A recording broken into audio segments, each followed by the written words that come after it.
All right, we are in our study of practical wisdom from Proverbs, and this one is going to be a lot of fun, I'm sure. And I thought what I would do is I would begin. I was talking to Kathy yesterday. Sometimes things come up about what's going to be studied or taught, and I shared with her what I'm about to share with you about some statistics. And I don't know, there's two types in the world. There are types who love statistics, and then there are the types who glass over when statistics begin. I don't know what category you find yourself in. I love statistics because I think they reveal kind of an accurate way, or at least a quasi-accurate way for us to understand issues. So if you can minimize the glassing over for just a minute or two, I wanted to share with you why I think that this is one of the subjects that Solomon covers that we are benefited by looking at in class. Start with a 2024 national survey on drug use and health that tells us that 228.4 million people, that's 79% of those over the age of 12, have tried alcohol in their lives. That's I don't know how surprising that is. I really think that's probably what I would have figured that it was. Percentage higher, men or women? What do you think? Men. All right, so I thought it was men. Maybe I thought I would trick you by asking that question. And I did a little bit, I guess. What race do you think leads the way as having the highest incident of having tried alcohol? It's not even close. Why? 85.4% of those of that ethnicity have tried alcohol. Over 60% of males and females 12 and older reported drinking in the last year. And that number jumps almost 10%, so just about 70% if we factor out ages 12 through 17. Over half of all adults reported drinking in the last month, and almost 22% report engaging in binge drinking in the past month. Well, I don't know that I ever tried to find a definition of what binge drinking is. Any idea of what you think would qualify as binge drinking? Over 6. Okay, it's pretty close. And it is quantified by the number of drinks on the same occasion. Okay, so however many hours, they don't really condense that. For men, it's 5 or more on a single occasion. For women, it's 4 or more in a single occasion. Almost 6% reported heavy alcohol use in the past month. Well, I didn't know what heavy alcohol use meant, and so I dug into that. What do you think heavy alcohol use is over a month's period of time? Okay, so if you measure it in number of days, this study did not, but 5 days or more, that would certainly, I think, qualify as heavy drinking.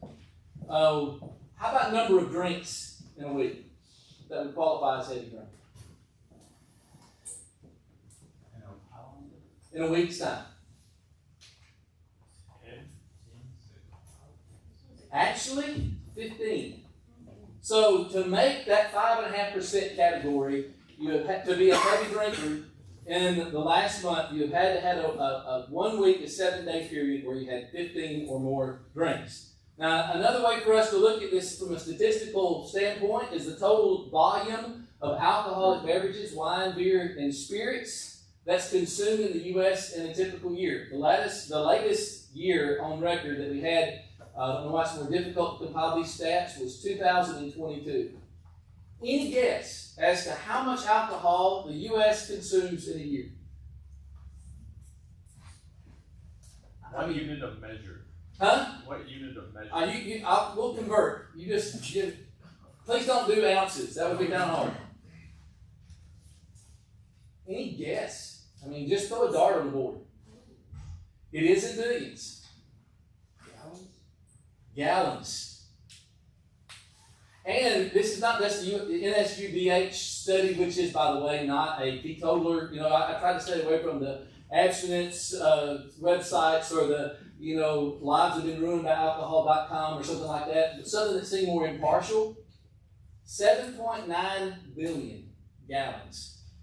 There's an independent marketing site called Wise Voter that confirmed these numbers. There are 50 states. Who do you think leads the nation in number of gallons per capita in the United States?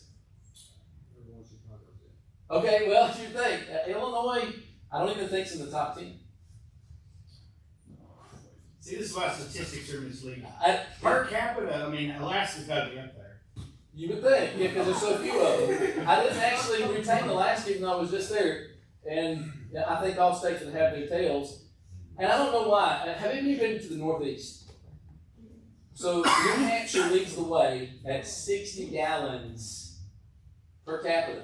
These numbers don't seem right to me. That's per capita. That's like, they need to stay warm somehow. huh? They need to stay warm somehow. Well, I guess so. And if you've ever been to New Hampshire in January or February, you know, it can be a little bleak and depressing.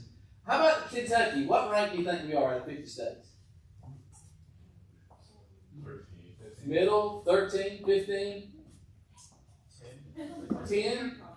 Time of year. I mean, you know, we have Kentucky bourbon, right? And so there's different ways in which we attach ourselves to the alcohol industry.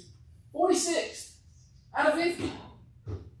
Let's give ourselves a pat on the back, I suppose. 20. Let's see, what is it? 27.4 gallons per capita. Now, my point in all these statistics, and you glassed over folks can rest assured no more statistics for the rest of the class that I know of, that I can remember.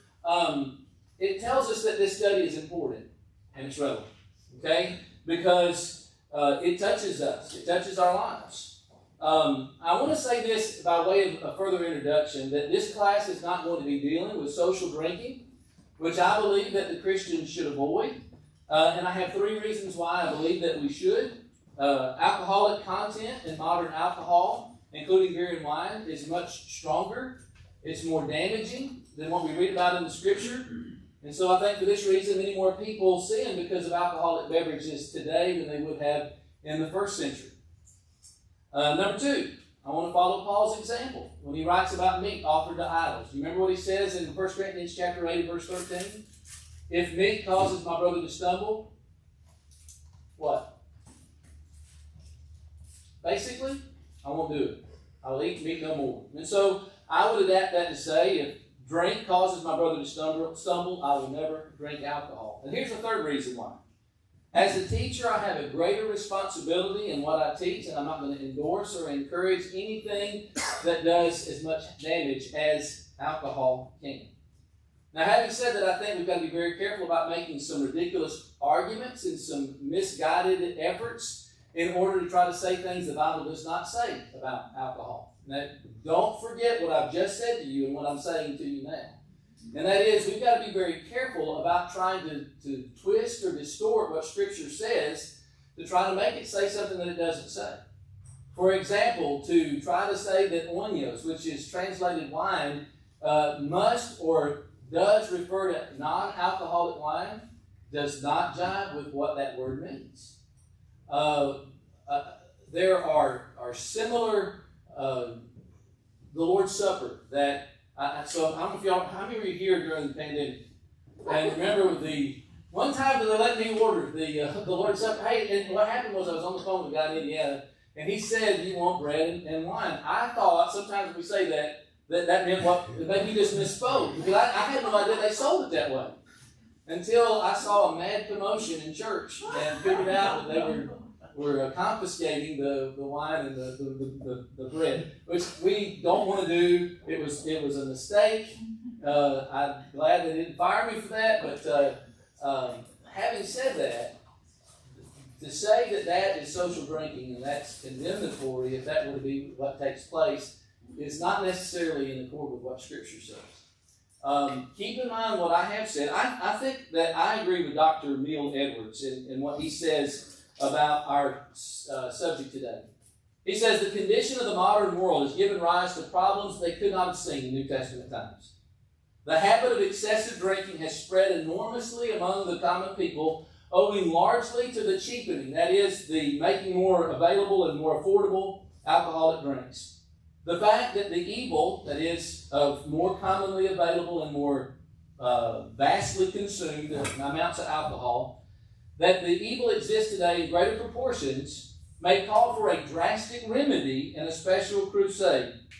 But rather than defend total abstinence by a false or forced exegesis, it were better to admit that the principle is not formally laid down in the New Testament, while maintaining that there are broad principles, like the ones I mentioned a moment ago, that are enunciated, that is, spoken of, which in view of modern conditions should lead to voluntary abstinence from all intoxicants. Now, Edward said this in 1939, and that's why I paused and did a little defining. We don't say things exactly the same way that they did back then, but I think that that statement accurately reflects my view on this matter. Now, I have said all of that. Now, before I get into the rest of the lesson, any thoughts or comments up to this point? 60 gallons is a lot. 60 gallons is enormous for one adult. I don't know how you do that. I don't drink 60 gallons of water, I'm pretty sure, in a year. And I drink water every day. But we can bet them. I looked at multiple sites. But that's incredible. And that kind of goes more in line with what I want us to look at. There is no doubt that Solomon deals with alcohol, particularly drunkenness, in the book of Proverbs. And for that reason, because it is so much a part of everyday life, it's going to impact you. I know that it impacts every single one of us in this room in one way or another, because of it's just one of those matters. Given the fact that by inspiration, Solomon is moved to write about this, that is important for us to look at because it touches our lives. It's practical. And this is what this class is meant to be about, and that's practical wisdom from Proverbs to help us live better lives. Live better lives in our families, live better lives in our relationships, our friendships, in professional circles. And the very subject that we're talking about is going to hit on all of that. Now, I did find as I was looking into this subject that there are 11 main passages that deal with our subject of alcohol in a direct way, and we're going to look at 3 of those. That's what we're going to do in this particular class. The thing I want us to think about before we get into our 3 areas is when you think about who the author of most of the Proverbs are, who is it? Solomon. Now, what do we know about Solomon and alcohol? Is he the president of the Abstinence Society? The temperance movement?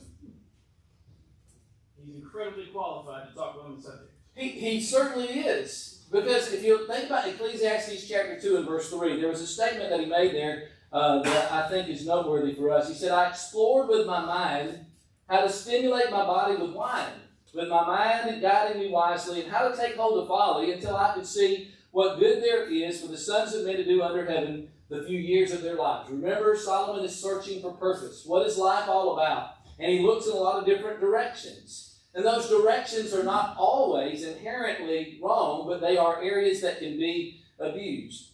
Song of Solomon chapter 5 and verse 1, another passage in which Solomon speaks in a favorable light about this. And so we don't see Solomon as somebody who is making egregious, poorly formed arguments about the subject that he's talking about.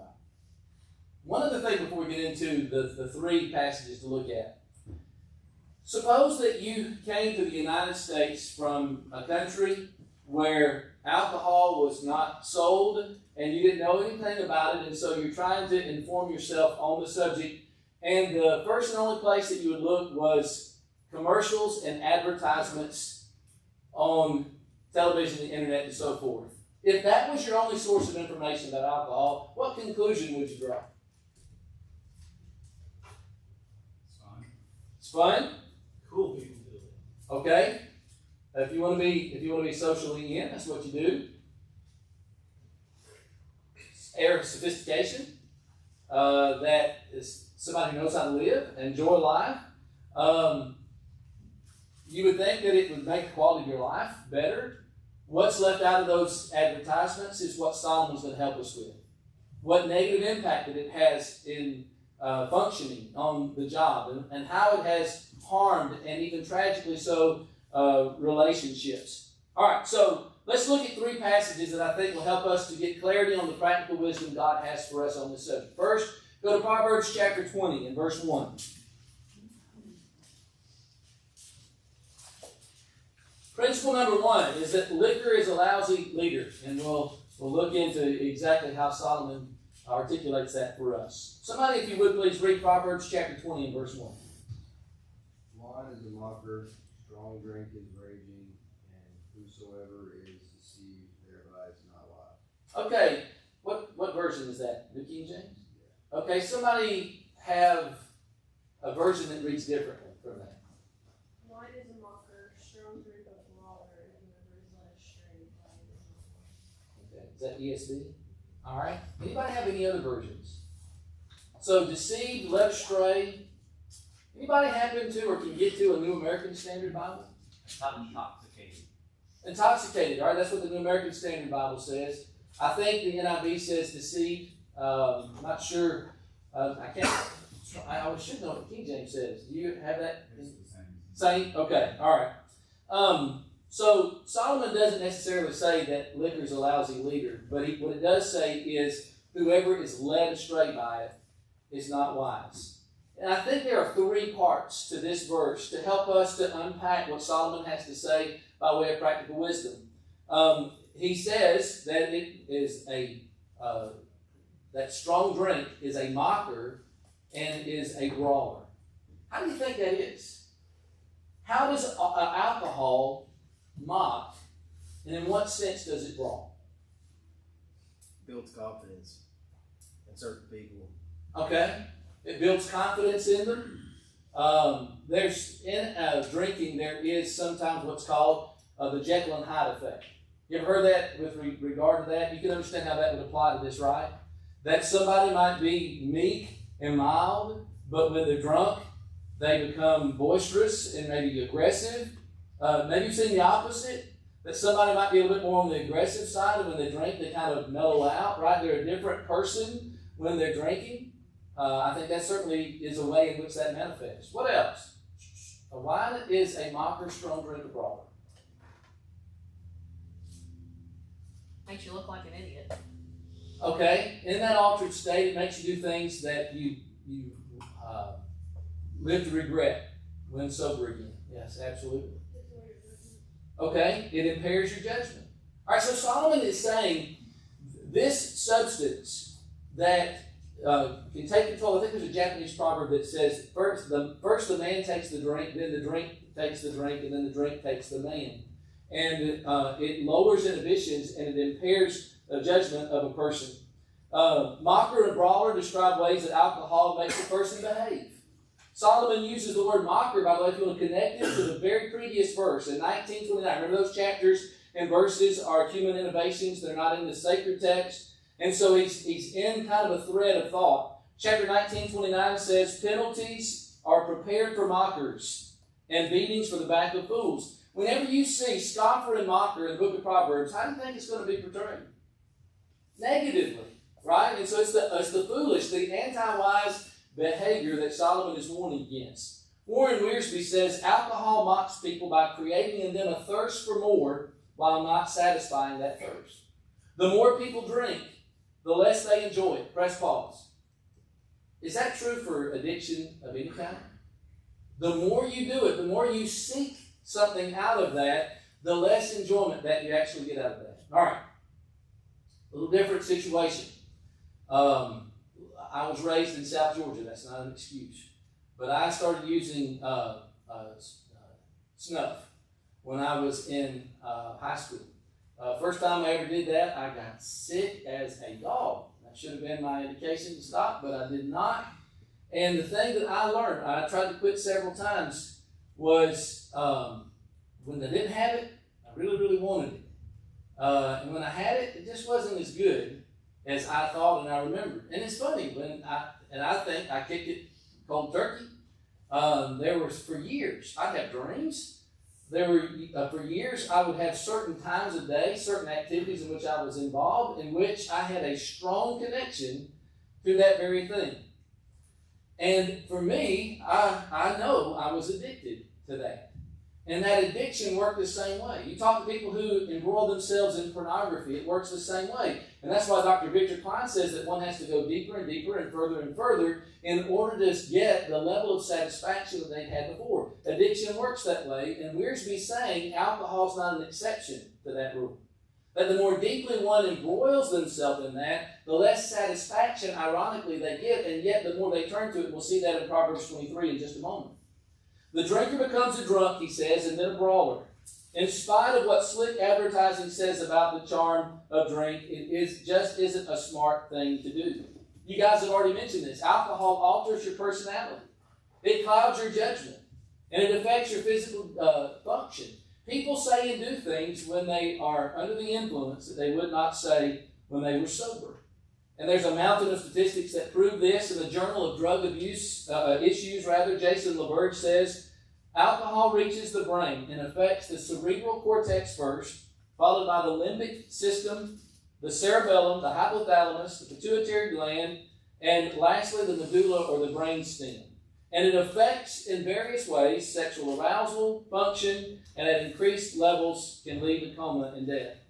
I've got a good book in my library that serves a lot of different purposes. It's called Christian Counseling by Gary Collins. And he follows kind of the same thread throughout the book. He'll talk about cause and effects and consequences and remedies. It's very practical. I've used it several occasions when I had folks in my office for counseling. And he talks about the behavioral effects of alcohol when somebody moves from occasional social use into more persistent and regular addiction. He says these include, here are the side effects of one who is going toward the state that Solomon's talking about in Proverbs 20, verse 1. Feelings of guilt.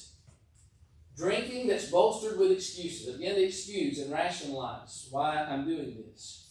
Persistent remorse. That whole, I want it so badly, I do it, I engage in it, I do it to excess, and then we're going to again see this in just a moment. I feel so terrible that I did it.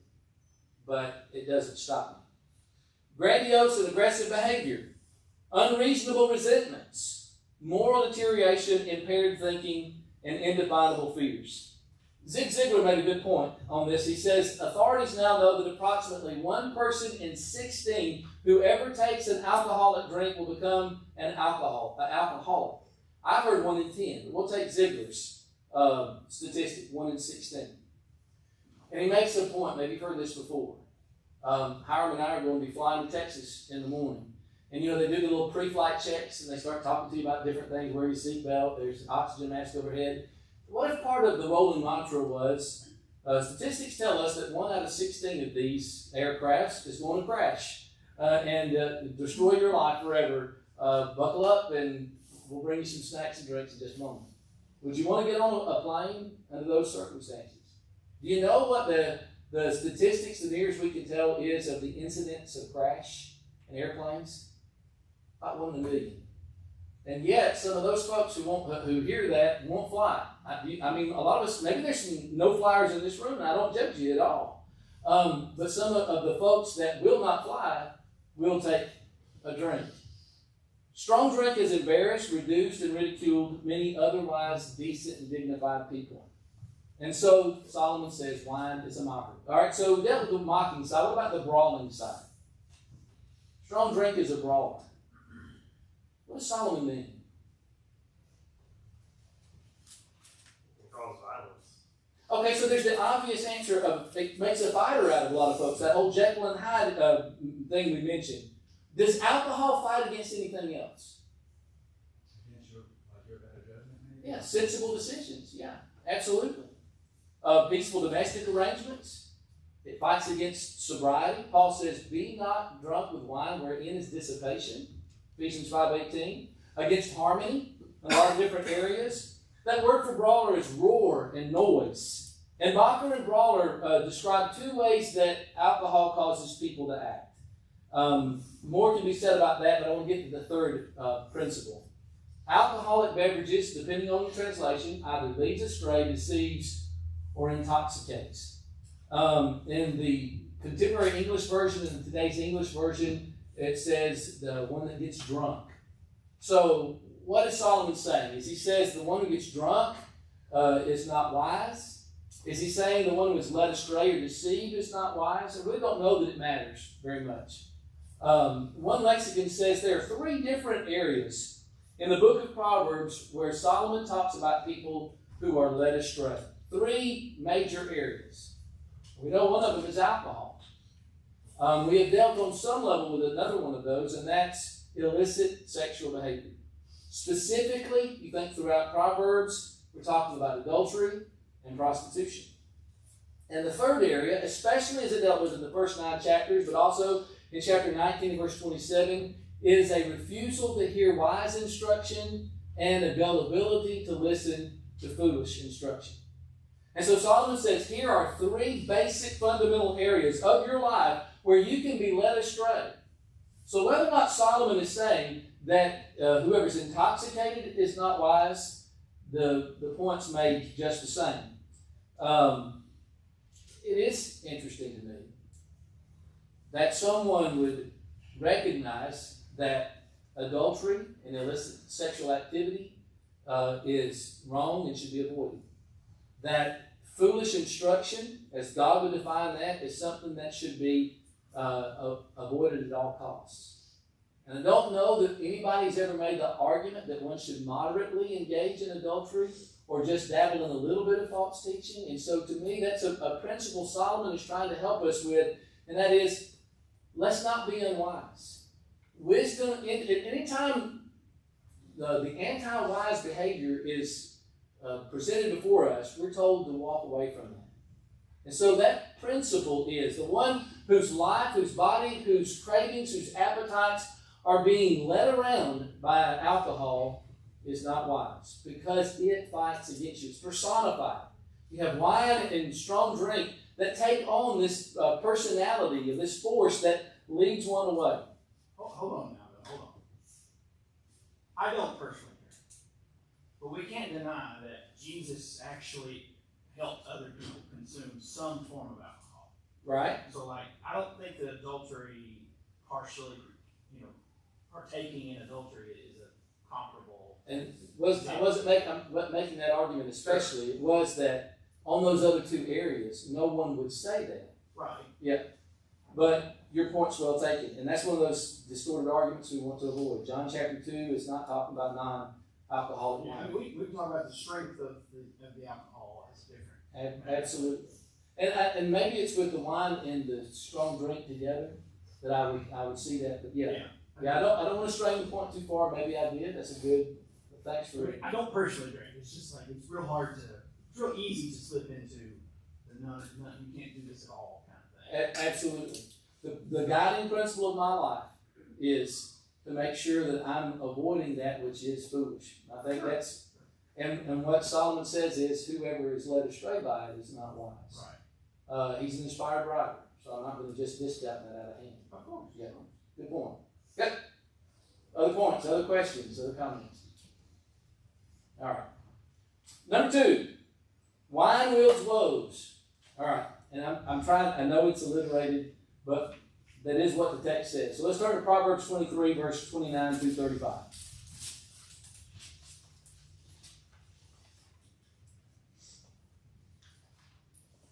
All right, somebody read Proverbs 23, 29 through 35. Who has woe, who has sorrow, who has contentions, who has complaining, who has wounds without cause, who has red eyes, those who linger long over wine, those who go to taste mixed wine. Do not look at wine when it is red, when it sparkles in the cup, when it goes down smoothly. In the end it bites like a snake and stings like a viper. Your eyes will see strange things, and your mind will say perverse things. And you will be like one who lies down in the middle of the sea, or like one who lies down on the top of the mast. They struck me, but I did not become ill. They beat me, but I did not know it. When will I awake? I will seek another drink. Okay, again, Solomon is giving us some principles to help us, to guide us in the decisions about matters like this. Now, I think it was either last week or 2 weeks ago, we put Proverbs 23 to the test when we walked through the chapter. Do you remember? Proverbs 23 is talking about a lot of different areas where one might be apt not to show self-control. Gluttony is mentioned in the chapter, illicit sex, adultery, and prostitution specifically, and then drinking. And the overall point that Solomon makes in this chapter is the need for self-discipline in regard to all of these things. Even those areas where we have natural appetites, like food and sex, they have to be governed, controlled. And when there aren't, we're going to suffer for it. Now, I thought this was interesting. Proverbs, when you think about Proverbs and how it's lined up, Proverbs chapter 1 through 9 are long sections in which Solomon is on the same subject, right? So we have, when we think about the heart of Proverbs, chapters 10 through 29, it's typically one, maybe two verses where the same subject is dealt with, and then Solomon seems to be providing a lot of different categories of material and not a long context. I found out in studying this that this is the longest single context in that entire middle section. From chapter 10 to chapter 29, that he deals in, I think, 6 verses or 7 verses here. From 29 to 35 is all on that same subject. And he's going to lay out for us a picture of one who gives in to drunkenness. In verse 29 and 30, he gives a description of the effects of drinking. Verse 31 is the actual warning against drinking. Verse 32 gives the reason for the warning. Verse 33 through 35 gives a graphic description of the feelings that the drunk person has. Fact for you, the Hebrew word wine is found 139 times in 133 Old Testament verses. And wine was the most intoxicating drink in ancient times according to many sources. Fortified wine and beer did not exist in the ancient world. It was a discovery made by the Arabs in the Middle Ages. Wine in the Bible would have been no more than 20%, 20 proof, or 7 to 10% by volume. And it is interesting to read several statements that God makes about it in the Old Testament. These are just incidentals. Levitical priests were forbidden, among other things, from using it, Leviticus 10:9. Among other things, the Nazarite was forbidden from consuming, was not just alcohol, but was the grape, Numbers 6 and verse 3. As we're going to see at the end of class, it was not for kings or rulers who wanted to rule effectively, and wine is said to betray. Habakkuk 2 and verse 5. In the excess, we find even good characters as well as bad characters whose lives were dramatically altered by their drunkenness. Yes, ma'am? I might be getting slightly off topic. That's Just a smidge. So growing up in the church, it was very much hammered home the point of one sip of alcohol is bad, bad, bad. It's drunkenness. Straight to hell. I am a figure things out for yourself person. And so I discovered that particular marketing tactic was untrue. And I was the idiot. I was the one that did lots of things that was unwise and made lots of mistakes. Looked very dumb. How can I be honest with my daughter, because she's getting to the age where we're needing to warn about things, instill in her a healthy respect/fear without being dishonest? How can you lay down an abstinence type approach without twisting or distorting the scripture? Correct. Yeah. So, one thing that I would maybe express, and I have 3 boys who are now adults, and I've been through the teen years, I've been through the college years, and we don't escape this unscathed if we're trying to come up with a biblical ethic on this. One thing that we sat down and we discussed it, and I think that's the way you do this. And I said, guys, I don't know how you avoid ever becoming a problem drinker except not to drink. I don't know. So there are genetic predispositions and markers. And we can look at my family tree and we can see that there are folks who were unable to do that. And I had a more frank discussion with them about how that marker might or might not have existed in me. That is, one who starts. Can they stop when they start? Can you stop drinking before you've gone beyond what the most liberal interpretation of moderation might be? We had a discussion about social drinking is an elastic term. You guys went to college. What's social drinking on a campus in a frat house? If you only have 4 drinks, you're probably pretty social, right? If you can stand up and not be passed out, there are people all around you in that social situation who are not. I think that the principle of the strength of the alcohol is one that just cannot be lost. The process is different. The fortification is different. So it is really apples and oranges when we're having that discussion. The principle of influence is something that we dealt with. And that is, you might be able to be very moderate, to have full control of yourself. You're responsible for the people that are around you. And it's hard for you to get that genie back in the bottle. And there's anecdotal stuff that you can mention. And I realize that's not ironclad. But those are the kind of principles that I would appeal to. Maybe others of you are there or have thoughts to add to that. When she's questioned it, I kind of on the fly said, God created the world in perfection, and when sin entered the world, things that he intended for good, we tried to improve upon and we failed. Sex is a gift from God for marriage. We as humans try to say we can improve upon that when really we can't. Mm-hmm. Food with gluttony, like anything that God gives us as a gift, we as humans can misuse, and alcohol kind of falls into that category. Is that a healthy? Yeah, I think there's certain subjects, if we're not careful, we don't want to elevate it to be, an unpardonable sin above others. And what you said is a point well taken. We've had Bible class on alcohol. We're about 3/4 of the way through that. Do we do that with gluttony and overeating? Do we do that with materials that we read that are pornographic? Pornography would point to writing those things that are inappropriate and illicit. And we understand the pictures are wrong, but sometimes ladies might fall more prey to reading stuff that would be unwholesome to do. So we want to make sure that we're equitable in the way we do it. Great thoughts. Others. I just want to say this passage in Proverbs, not about the kids and all that part, but this passage in Proverbs 23, 29 through 35, I think it's just kind of one of those passages that's hard to get around. I mean, you've got Jesus making the wine, and you do.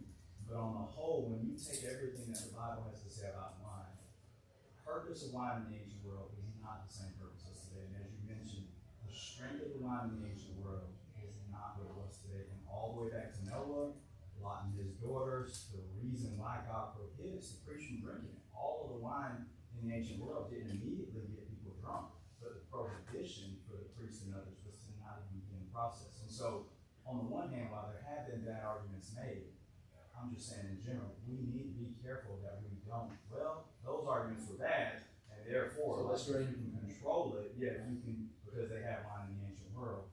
There's I would say, an overabundance of information in the Bible that warns against it and what it can lead to, and that, again, in the ancient world, the wine that we're talking about with Jesus and others, it wasn't designed.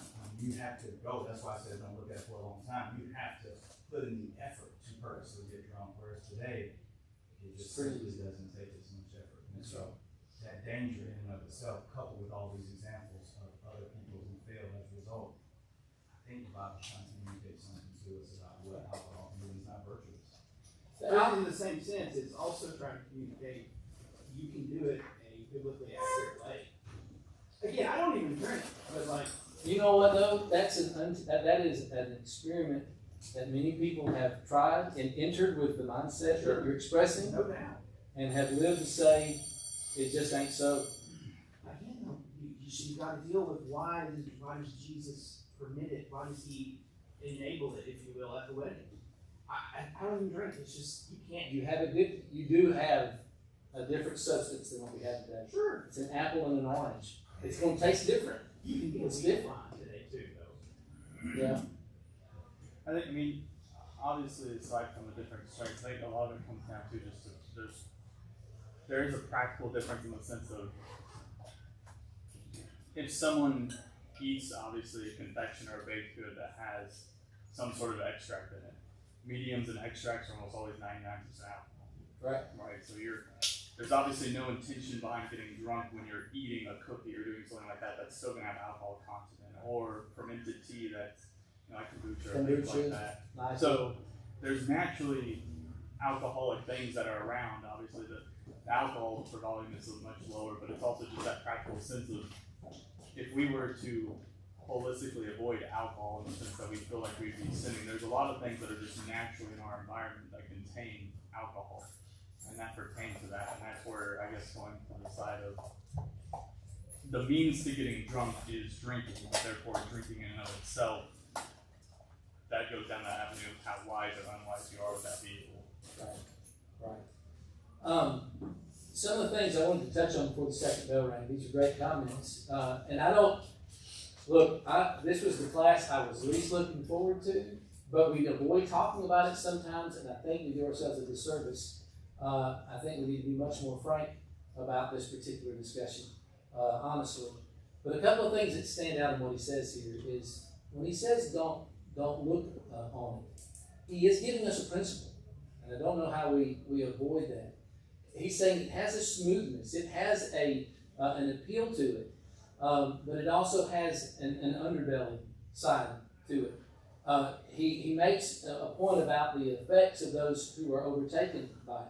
That it's like a snake bite. I don't know how many are I don't know what the real term is for that, but I have it, and I have a physical reaction when I watch a YouTube video like the Sweetwater rattlesnake roundup.